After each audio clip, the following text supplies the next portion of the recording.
Now, what's interesting in this particular society, in the workplace environment, is these memes that go viral, right, in terms of how women conduct themselves in the workplace environment. Now, lots of women end up exposing their nature, and a lot of men are pointing out, here it is, the things we can't talk about, by women behaving quite childishly and self-centeredly in terms of their behavior in the work environment. And here we have a few examples of this, right? I'm going to react to this meme that has millions of views.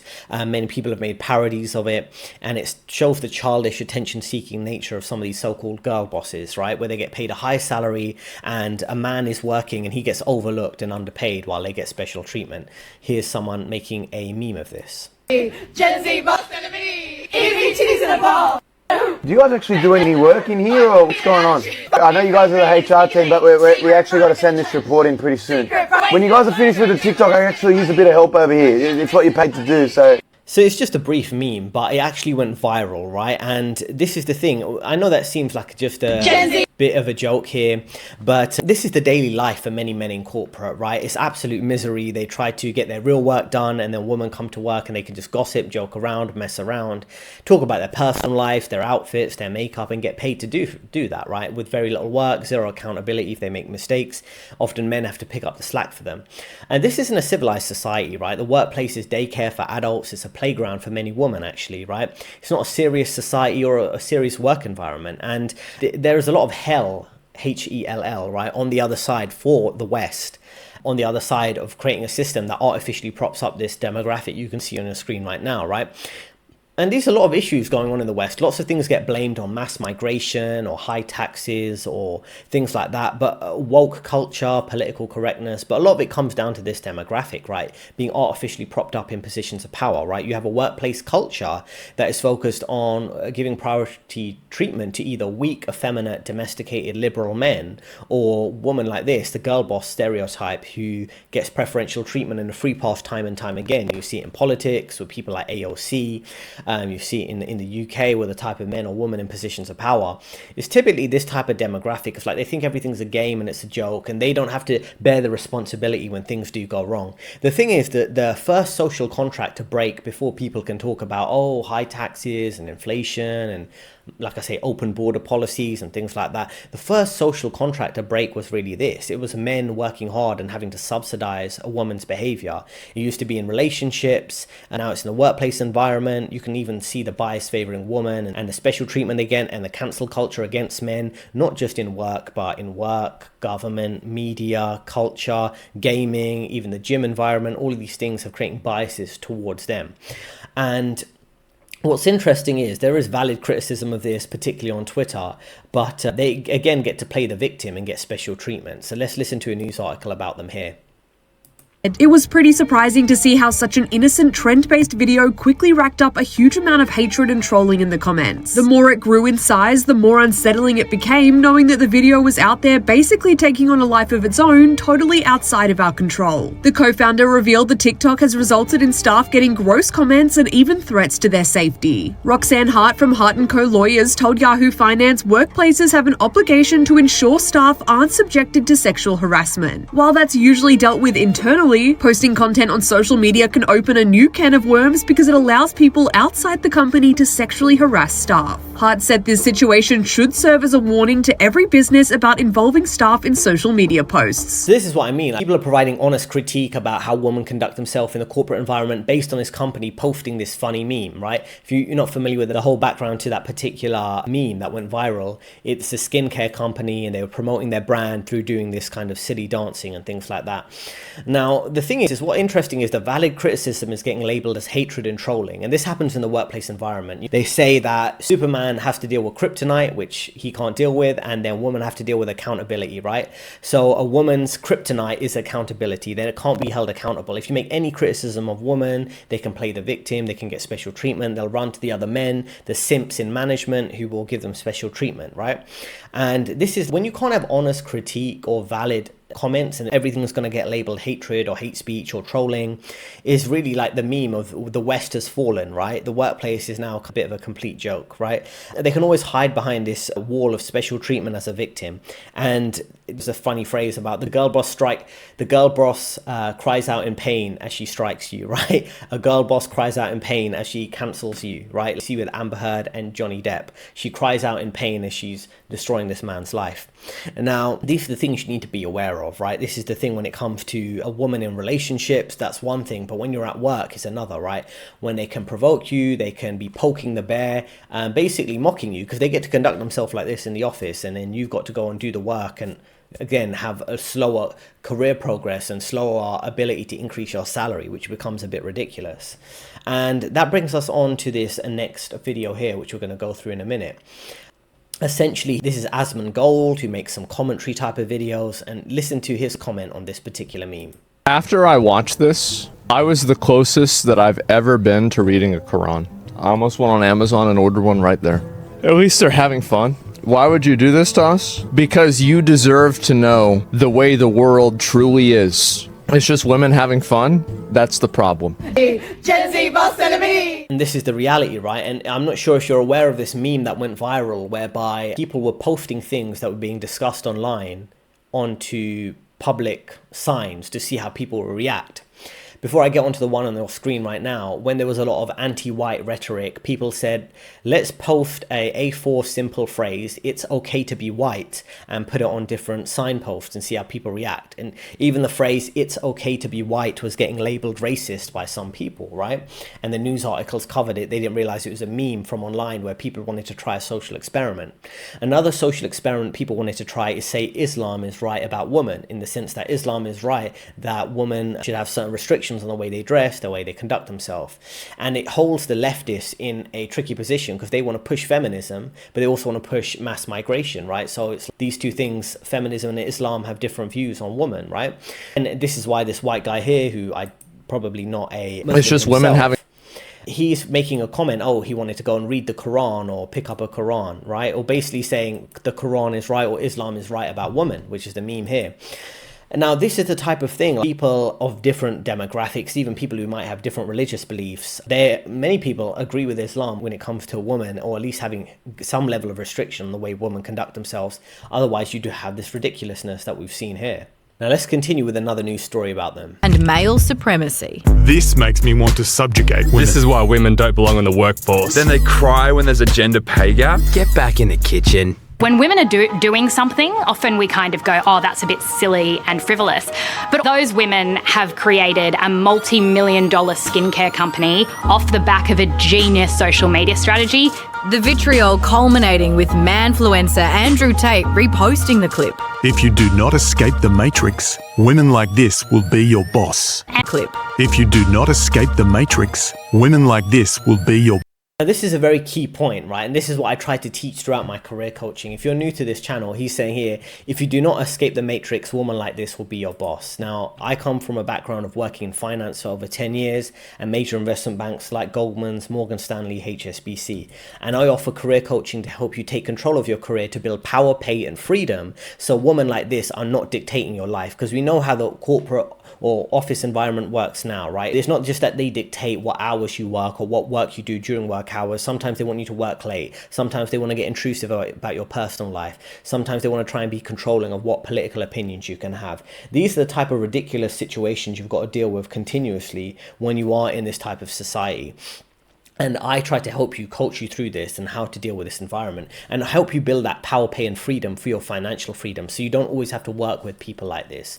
What I want you to understand primarily in relation to this, now I'm thinking about it, is essentially you want to be in a situation where you understand the people you're working with are like corporate police, right? Because you need to be careful of how you communicate yourself around them, how to defend yourself, and how to understand that real underlying tone of the workplace environment, which is liberal, it is feminist, it is politically correct, it is leftist, leftist, it is quite biased in favor of that demographic. Time and time again, who's the most comfortable demographic in the workplace environment? It's not white men, it's not black or Asian men, it's not Hispanic people. In many cases, it's not even women of other races, black woman, Hispanic woman, Asian woman. It's mainly white women who are getting that special treatment from the company, from the culture, from the media, from some of these simps, from the beta orbiters at work, from some of these weaker shitlib type of guys. These are the type of people you have to be careful around, because you want to build a professional armor of your skills, anchor your reputation with real results, and they're playing a different game. They get to joke around and mess around, but you don't, and you have to understand that very tricky nuance there. And he's got a good point here, Andrew Tate. Don't agree with him on everything, but this point around, if you don't focus on your freedom, you're going to end up dealing with these people your whole life. They're going to dictate every element of your life, while they get to treat life as a bit of a game that they can just play around with, and you have to take it seriously. So let's listen to some of the other points coming up here, because this is the truth about the workplace, right? That's why I'm telling you the truth on my channel. That's why my message is resonating with people. It's not an exaggeration. It's not about lying or hating or things like that. It's just a reality, right? It's a reality of what you'd have to deal with. And we just saw some quotes from Twitter. Elon Musk, again, not a perfect guy, but there's a reason why Twitter is popular and popular with men, or men with anonymous accounts on Twitter, because it's the last place where men can have free speech, right? He's 100% correct here. You know, these women are artificially being propped up in corporate jobs. Men have to deal with them on a day-to-day basis, and you have to deal with this hellish nightmare in the corporate environment, and in many cases there's no way of avoiding it. Now, we've seen how the other news articles were quite positive about this woman and this particular company. And again, we're going to see a beta simp news reporter who's going to reinforce their special treatment they're giving to these women. Boss. Andrew Tate is always trying to find new ways to express his disdain for women, and basically a group of men who feel hard done by, who feel like their masculinity is being made fun of. Now, TBH Skincare is fighting back, dancing to the tune of the cruel comments. It's genius. They've nailed it, and I wish their business very well. Rachel Wild, aka is with us now. How are you feeling after this whirlwind? I think I'm still trying to process what is on. It's been a really hectic few days. I think I just can't believe the level of virality that came from such a simple TikTok trend. It's hard to believe that something so simple and harmless would go viral. That just doesn't happen in this world. There's a serious side, though. You've been a victim of some pretty nasty stuff online. How have you coped? Definitely not been fun through some of that negative commentary online. I think at the end of the day, we've also seen a lot of positive commentary come through, and a lot of the negative commentary has come from X, or Twitter as a platform, and not really from our typical community. So I think if it was our own community that was, coming for us, would hurt a lot more. So I think that's what we've tried to remind ourselves of through this whole process is these are just random people on the internet, and they're not actually, core customers who are the ones that we really care about. So like I say, they exist in a bubble, they have their own echo chamber, and the entire system supports their echo chamber. Now, occasionally we've got people like this interviewer on Spectator TV, Heather McDonald. She's kind of a critique of feminists and feminist work environments. Let's listen to her perspective here.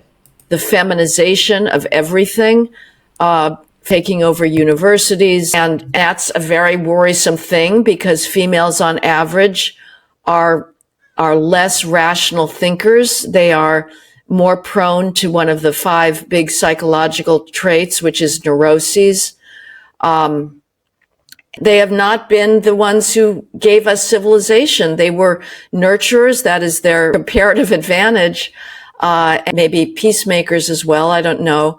And again, I'm speaking of averages here. I'm not speaking of anybody's daughter who is plunging ahead in a stellar engineering career. But on average, there are real differences, both psychologically and intellectually. And the modern trend of civilization does seem to be So there you go, particular clip, it has 230,000 views. Someone posted it on Twitter, right? In terms of their emotional, neurotic behavior. You've got the pink hat protest, which was anti-Trump. You might remember that. from 2016, I believe. They didn't build civilization, and they're more nurturers than empire builders or business builders, but now they're getting the benefit of special treatment in corporate environments.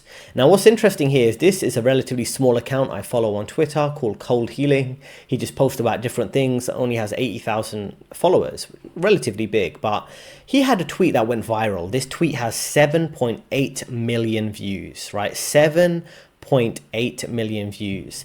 Right, this because many people can relate to working with these type of people. Here we have the first meme, which is someone saying on TikTok, unpopular opinion, I love my 9-to-5 corporate job. I love getting dressed for work in corporate outfits, going for a beautiful office, having my little meetings, and being a valuable piece of my team, the stable income and benefits, yapping with my co-workers, and growing and learning every day.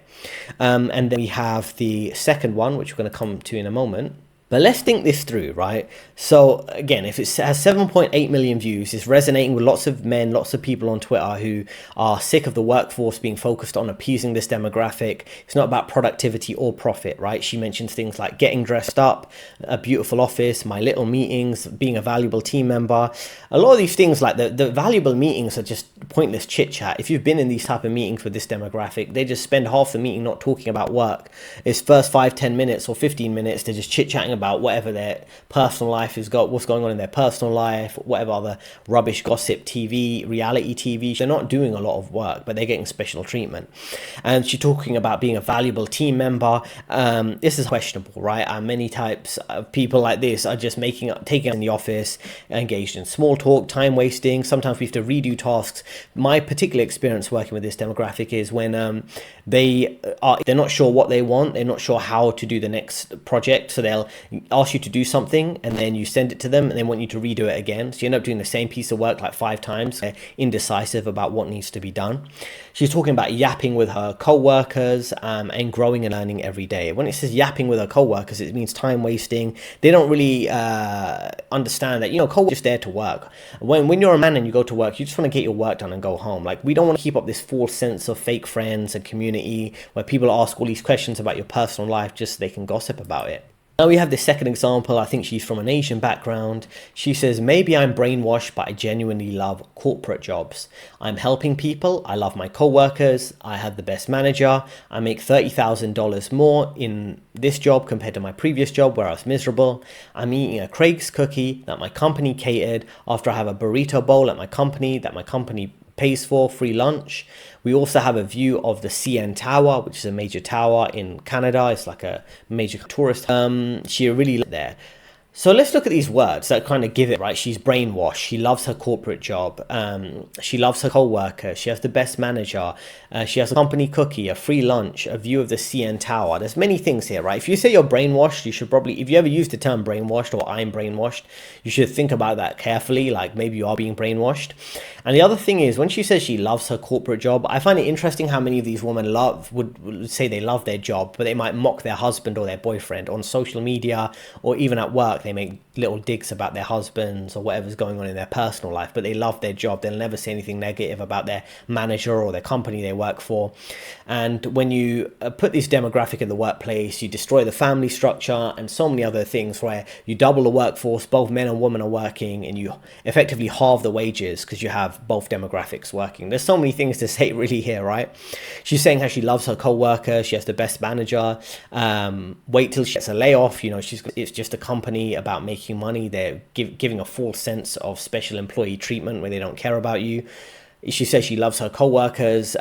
This is the thing with this demographic. They're very interesting because they love their corporate job. It's the best thing ever.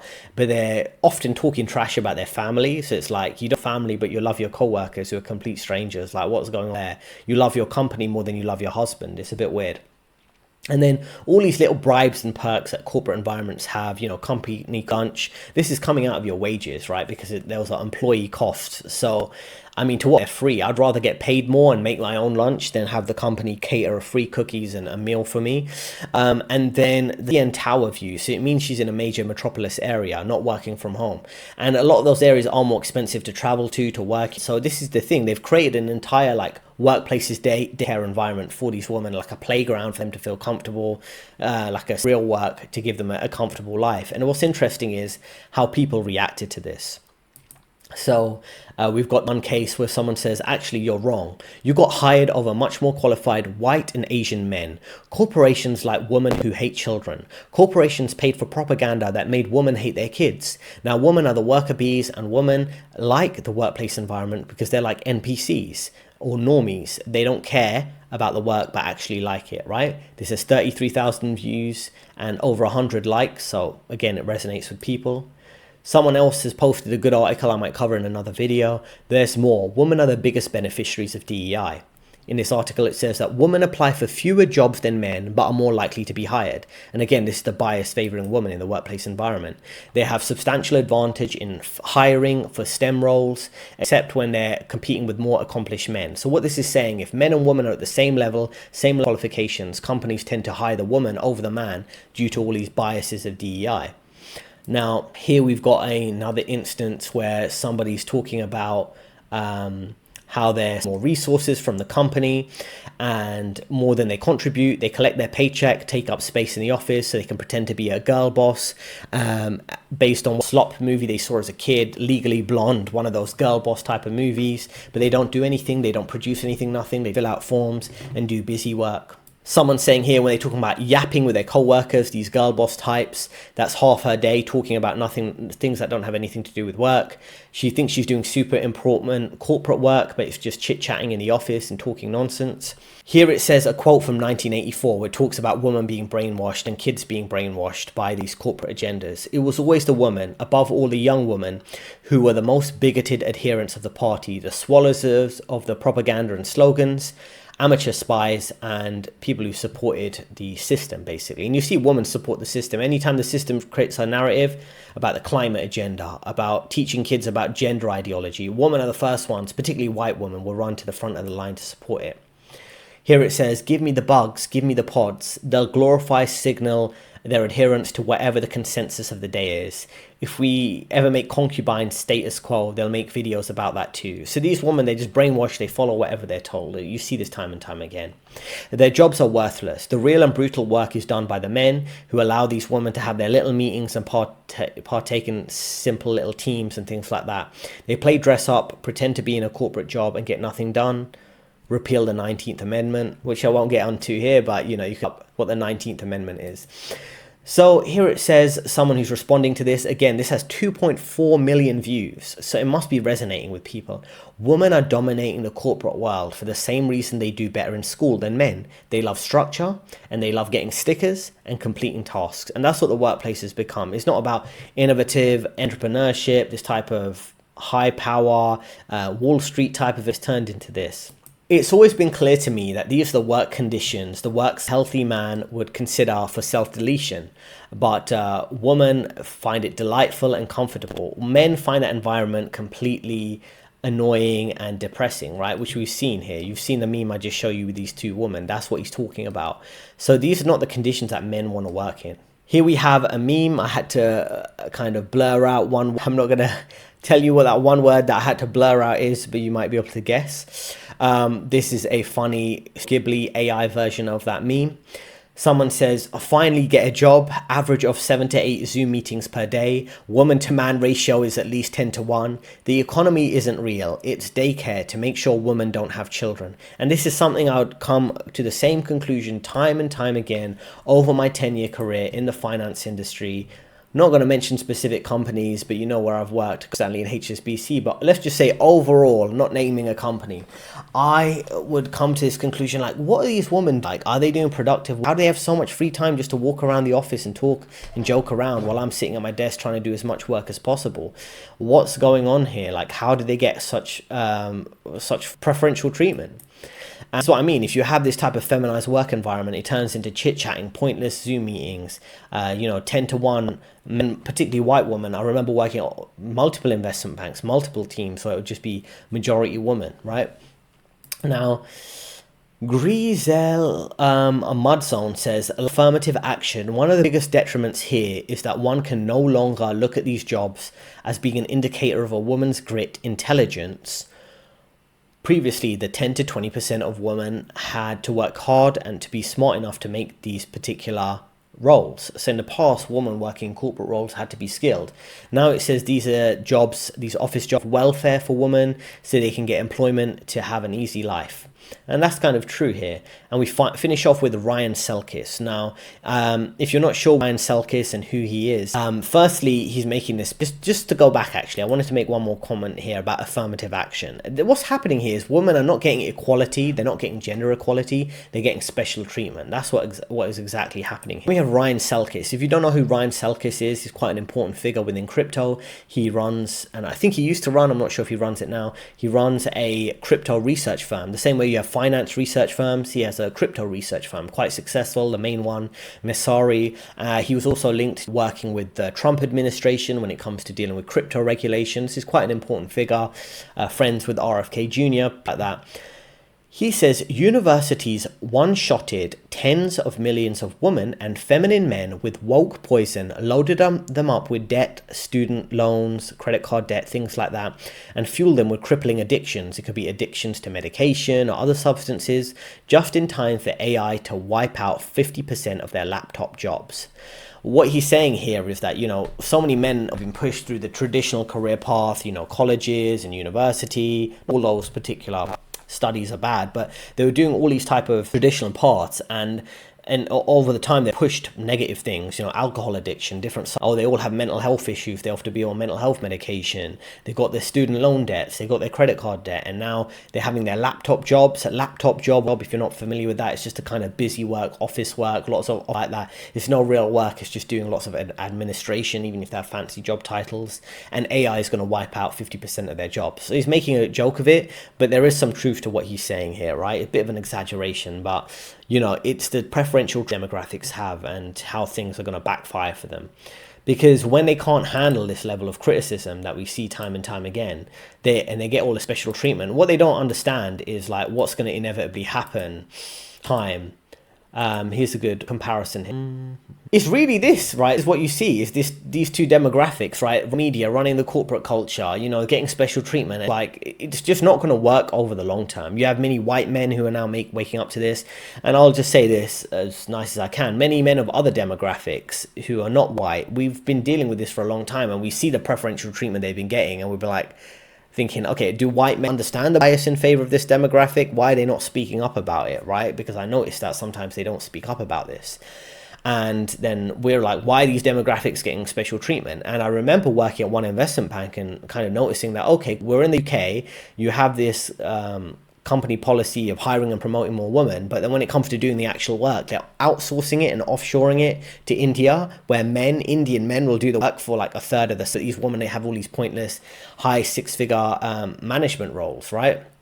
And they get all the special treatment throughout the culture. So I think the backfire type of approach is coming already. You see it with Andrew Tate. You see many men posting on Twitter. It's a constant daily discussion point behind closed doors, or people whispering about things like in an office environment, men picking up on all these biases. So it's just going to end up very badly, because it's like the hubris. You know, they say that comes before the fall. That's what I see happening to this demographic, and it's coming very soon. So look, if you really want to understand how to navigate these environments, survive them, thrive, get the high paying salaries, build your freedom, live your life on your own terms as a man, I help you take control of your career, build power, pay and freedom, right? Through tailor-made career coaching. I also have a course to help you with office politics, and a free email newsletter with free career advice, right? So that will really help you through dealing with these type of environments, and I've learned myself through over 10 years in the industry. Let me know in the comments what have been your experiences working with the girl bosses. What do you think about this specific me? And I look forward to speaking with you in the next video. 2 recommended videos on your screen right now.